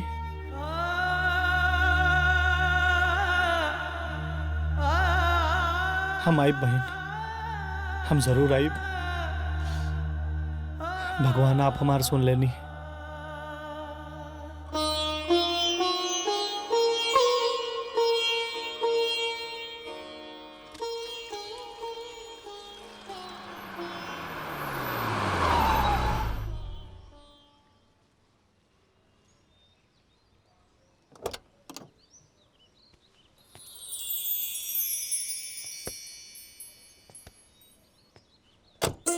विशाल भैया,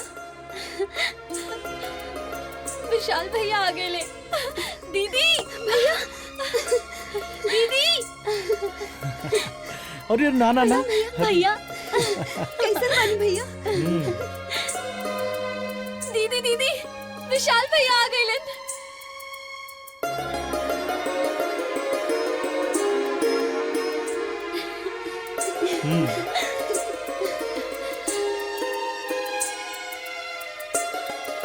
कान्हा तू कितना दयालु बड़ा कान्हा।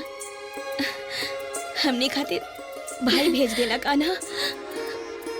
जवन कान्हा भरी सभा में द्रौपदी के लाज रख ले उका हम 5 बहन के लाज ना रखी। जय हो कान्हा, जय हमने के प्रतिष्ठा बचावे खातिर। चल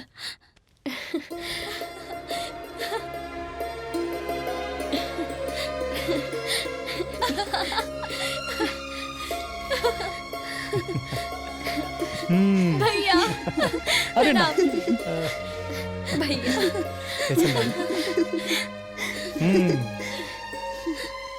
तो राखी बांधल जाओ। चल। बिल्कुल।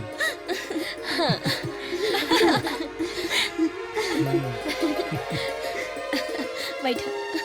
रुचि जाके तनी जल्दी से चादर ले हाँ आ दीदी। जा। हाँ हटा। अरे भैया। अरे हम भी मदद करा। भाई तू रह दे। बैठा भैया, बैठो बैठो।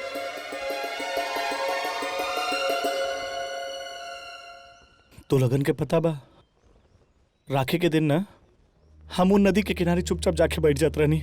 काहे के ना कि काहे के हमरा के एहसास नहीं के ओके। जब लोगन के देखी ना तो हमार दिल दुखत रहे कि अगर हमार बहन होते ना तो ये कलाई ना कभी सुना ना रहते। लेकिन आज देखा ना अपना 5 गो बहन के देख के दिल गदगद हो गई। हमार दिल गदगद हो गई। बस करे भैया, आज खुशी के त्योहार बा। मत रोवा, ना तो हम बहन लोग रोवल जाई ना तो तुहार हाथ कम पड़ जाई। ए रुचि या कीर्ति जाके तनी आरती के थाल और राखी लेके आवा तो जल्दी। हाँ दीदी चल। हाँ तो भैया कबो भी ना अपन बहन सबके भुलैया मत। अरे ना रे। जा। हाँ? लेकिन राखी तो हाईले नहीं के। अरे पागल, तोहर भाई बानू ई देखा।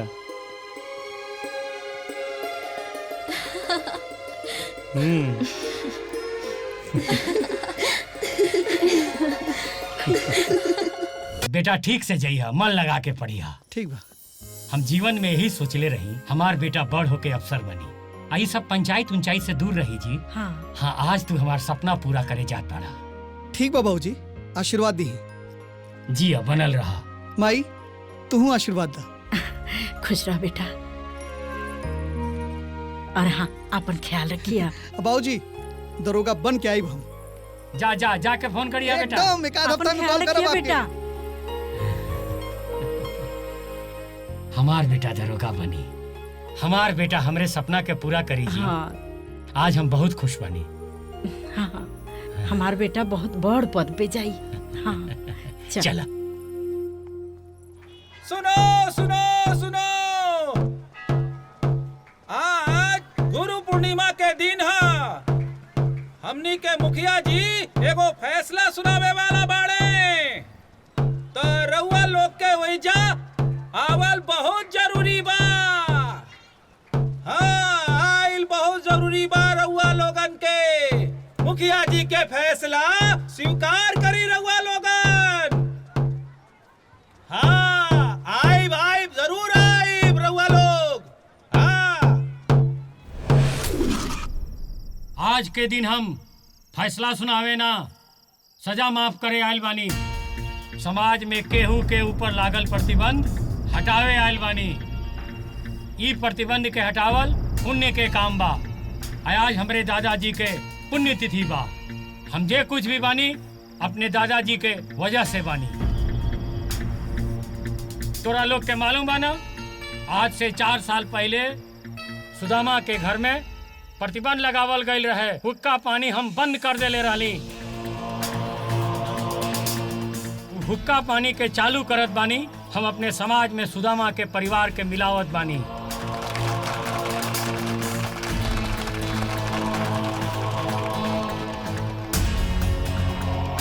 अरे तू का बैठ के सुनत बाड़ू? तू कुछ बोला, लोग के पता तो चले कि हमरे मेहरारू भी बोलेली। हमनियों के एगो इंसान है जा, और कोई भी इंसान के दर्द समझ सकता नहीं जा। अगर कोई घर परिवार के ऊपर लंबा समय तक प्रतिबंध लागेला तब ओकर हाय और बद्दुआ नहीं जले सकत। सिर्फ प्रतिबंध के मकसद यह होला कि हर कोई अपने अंदर से सुधार कर सके और दोबारा भूल के भी वो गलती ना कर सके। अरे बैठा, बहुत बोलत बाड़ू, हो गईल, बैठा। अब सूर्या बाबू बोली है। आज सुदामा भैया के परिवार से प्रतिबंध हटले का सबसे ज्यादा खुशी हमारा बटे कि आज उनका परिवार जौन बाटे सामान्य रूप से गांव के हर लोगों से जुड़ जाई। सबके घर से खाइल पियल, सबके घर आयल गए उनका शुरू हो जाई। ये बात के लेके हम बहुत खुश बनी। बस एक सवाल, ऐसन कौन गलती रहे हमरा बाबूजी के जे ई 4 साल के कठोर प्रतिबंध हमने के परिवार पे लगावल गई? ये हमने के और ये समाज सब जानल चाहता। सही बात बा, सब कोई जानल चाहत बा कि का बात रहे।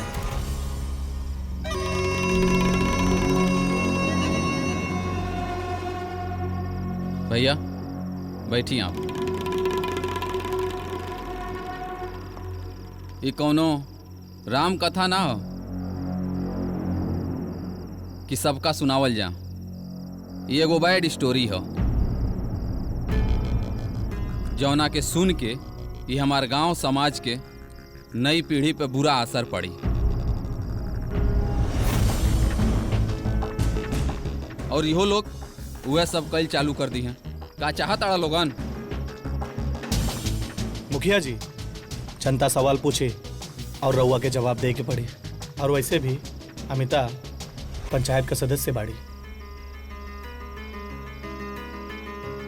और आपका वोटर भी, और हर वोटर का संतुष्टि रउआ का धर्म भी बा और कर्तव्य भी। तो ठीक बा, सुना लोग, आज से 4 साल पहले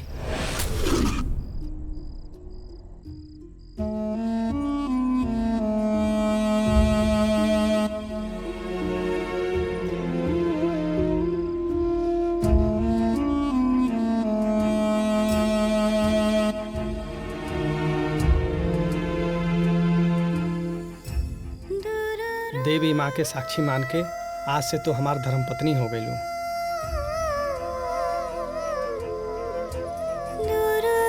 खुश रह।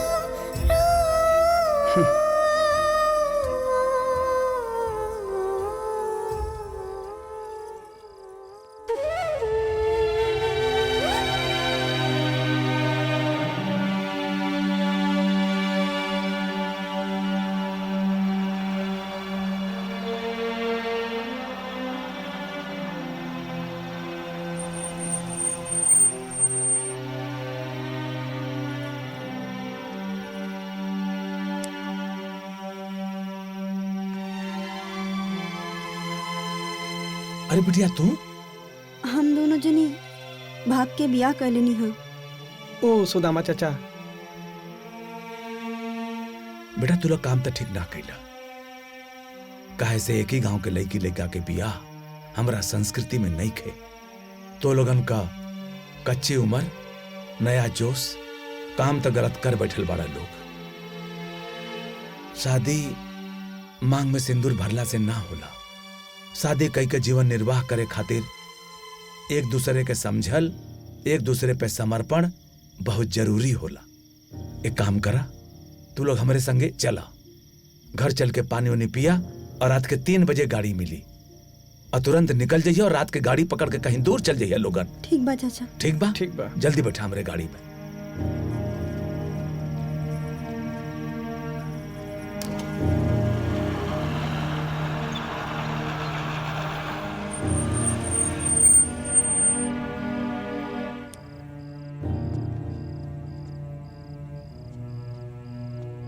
उतरा लोगन, आओ।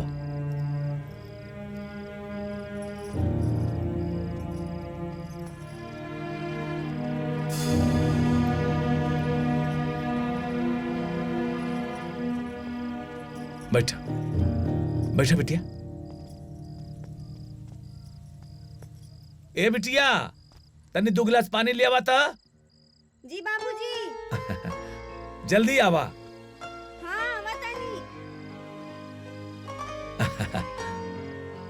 पानी ली। पानी पिया। ई लोग के हैं बाबूजी? ये अपने खानदान खावन बेटा। पानी पिया। नमस्ते। नमस्ते। नमस्ते। हाँ। तू लोग बैठा, हम आवता नहीं। ठीक बा? चलो बिटिया। हाँ। ये मुखिया जी के भतीजी है। तई हमार बहन लागी ना? देखा रागनी, हमने के वजह से सुदामा चाचा के समाज बहिष्कार कर दी। हमने के चाहत कि उनका परिवार में कोनो तरह के आँच आवे।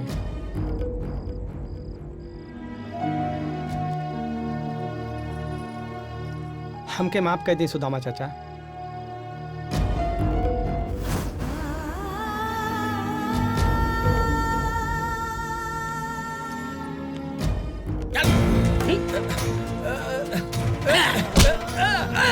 ये देखा गांव वाले, ये हमारे गांव के सम्मानित बुजुर्ग सुदामा चाचा। देख लो चेहरा इनकर। ये गांव के लवंडियाबाद लेकर के सम्मान पूर्वक अपने घर में संरक्षण दे ले। ठीक से पहचान ले इनका चेहरा। यहाँ हमें सुदामा चाचा गांव के। देखा चेहरा इनकर, यहाँ हमारा सुदामा चाचा। अब तुम लोग बतावा, सुदामा चच्चा के साथ कौन हस्त करे चाहिए? सुदामा चच्चा भइल बाटे। सुदामा, ई कैसे भूल जाई? तोरे बिरादरी की लड़की और गैर बिरादरी का लड़का दोनों भाग गए नसा और तू अपने घर में शरण दियाला। और तो और वो दोनों का हौसला अफजाई केला तो पूरे खानदान का इज्जत नाश दिला तो शर्म आ जाए तोरा। पाप लागी पाप धोखे। पाप पाप तो बड़का हो जा सूर्यभान बाबू। जब वो दोनों के हम शरण ना देले रहती ना, तो तू लोग ओकने के टुकड़ा टुकड़ा कई के रेल के पटरी पर फेंक देले रहता। तब सोचा वो दोनों के माई बाप पे का बीतत। अरे टुकड़ा टुकड़ा कर देती ना तो हमरे कलेजा के ठंडक मिल जाई। हमरा के मुश्किल हो गई बा। सब लोग हमरा ऊपर यही उंगली उठा रहल बा कि मुखिया जी के भतीजी रागिनी अन्य बिरादरी के साथ भाग गई। मन करा था कि ओकरा गोली मार दी। सुदामा, रागिनी भी तो तोहार भतीजी रहल। अरे तोहार खून खौले के चाहत रहल। तू हमरे समाज के कलंकित करे वाला कलंक बाड़ो। ऐसा बात नहीं है मुखिया जी। वो दोनों के रात के हम बहुत समझौली। वैसे भी शरण में आयल प्राणी के बचावल मानव धर्म होला। काहे कि राम जी के शरण में जब विभीषण अइलन तो सुग्रीव विभीषण के रावण के दूत समझ के उनके मार देवे के कहलन। तब राम जी कहला, ना सुग्रीव, शरणागत कहूं जे तजही, हित अनहित अनुमानी, ते नर पावर पापमय, तिनहि बिलोकत हानि।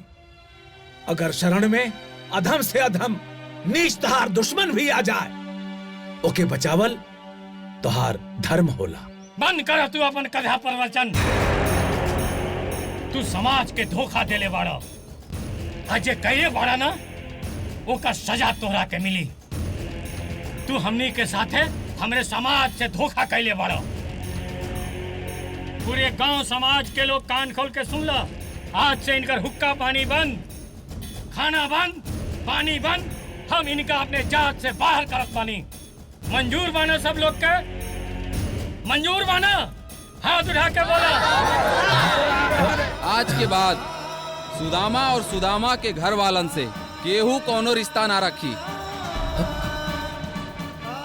ना सुदामा के घर आवल। और ये कानून आज से और अभी से लागू बा। जे भी ये कानून के पालन ना करी, ओकरा के समाज से बाहर निकाल दिहल जाई। बुझाइल तो हम लोगन के?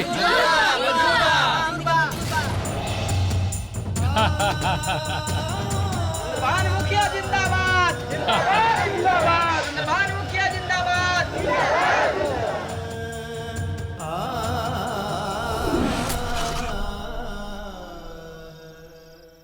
समझ गए ला लोग?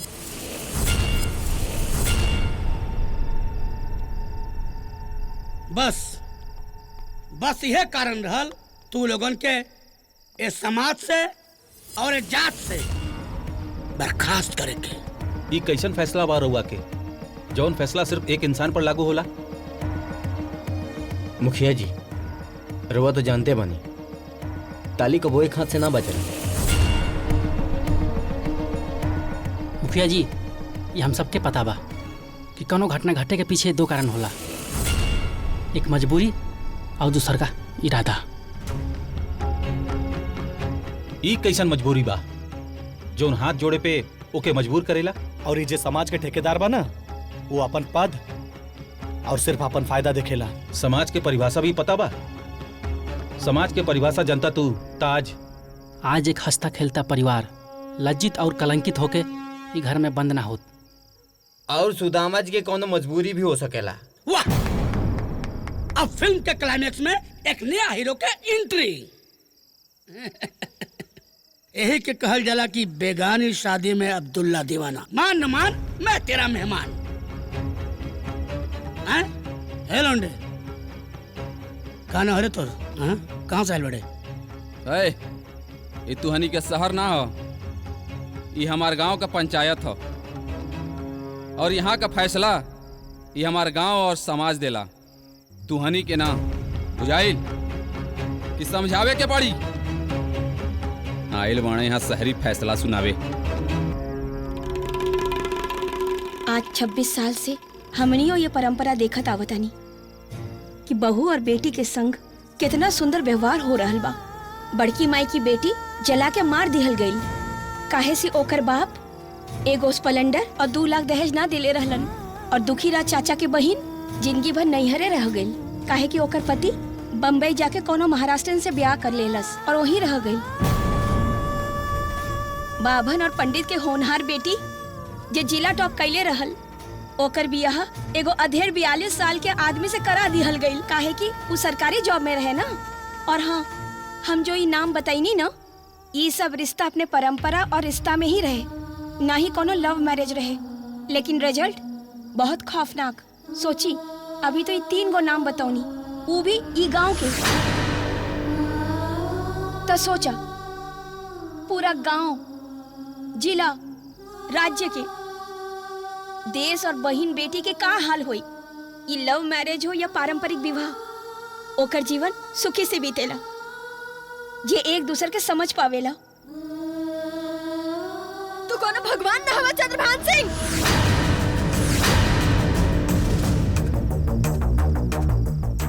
चंद्रभान के युग गई, यानी खत्म। और वैसे भी अगर हमनी से पूछा ना, तो तू लोग के प्रतिबंध लगौला के कोनो असर नहीं के भइल हमनी 5 बहन पर।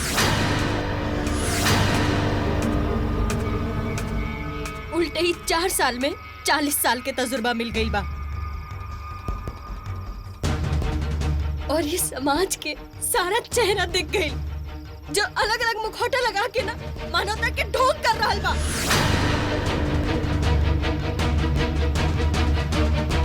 तू लोग जो अपना तानाशाही के फतवा जारी करके हुकूमत चलावे की कोशिश कर रहा बाड़ा ना, वो हुकूमत अब ज्यादा दिन चले वाला नहीं खे।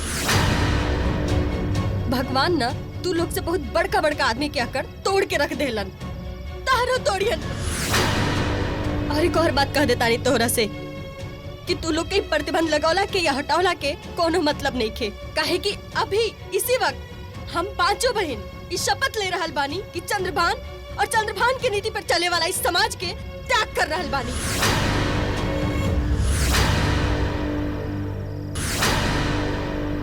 तोरा घर के पानी हमनी ना पियब और तोरा घर के एक दाना भी हमनी ना खाइब और तोरा दुआरी पे थूके भी ना जाइब चंद्रभान।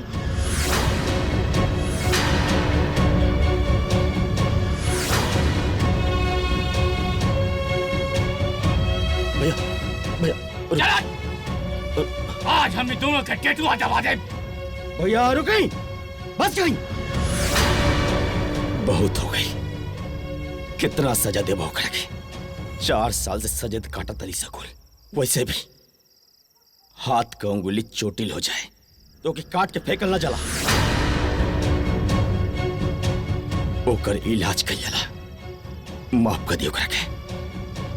वैसे भी अपने खानदान की लड़की है सही को। गुस्सा तो होती भैया, शांत हो जाए। हे भैया चल हट। भैया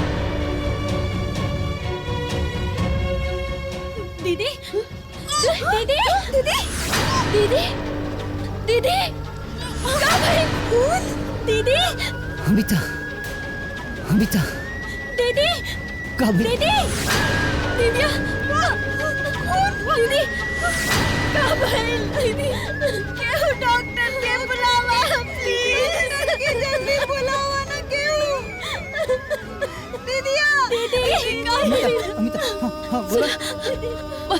मत देर हो गई। का हो गई? का हो गई अमिता? काहे के कैंसर के लास्ट स्टेज चल रहा है। कैंसर? कैंसर? इतना बड़ा बात तू हमसे आज तक छुपा के रख लो अमिता। अब हमके मर जाता ना मर जाता ना हम बचे तो रखे कुछ नहीं तो के अमिता। बेटा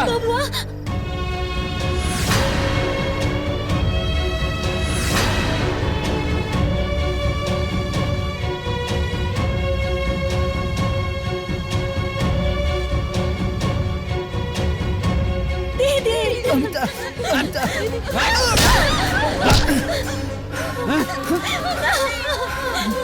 वो हमारे बबुआ ने मार दी। थोड़ा के जान से मार दे। गैर बिरादरी के होके ये के बचाओ। हमारा खानदान की इज्जत के साथ खिलवाड़ कैले। भैया एक बार एक जान बचा ले, ओकरे बाद तू हमरा के जान से मार दिया। उनकी जान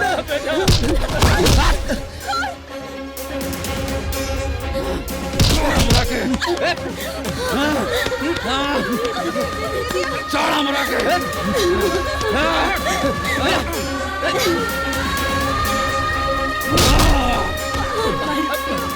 बचा ले बेटा की। मालिक छोड़ हाँ, छोड़ा ताली मत मारी छोड़।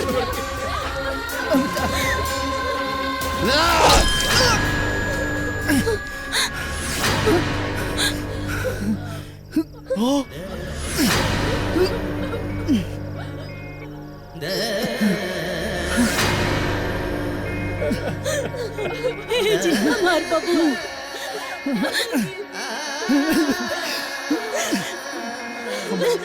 अच्छा किला मार दिला सबके। अरे जात पात ऊंच नीच के चक्कर में चालला के कौन जरूरत रहे। ऐसे कि ये वो छोट जात के लड़का ले प्यार के लिए रहे। का कसूर रहे ये हमरा से प्यार के लिए रहे। हम एगो छोट जात से बढ़िया से बताओ तू लोग ये ना गुनाह हमार बा और बड़ जाति में बड़ी बड़ा सुकून मिलते। अजीब गरीब बच्चों लोग के नियम कानून। सूर्यमान भैया ये कहाँ के इंसाफ बा? बोले सरपंच जी करो अपन इंसाफ।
दुनिया के भाई बेटी भी ता खून अपने काहे कहे पराई।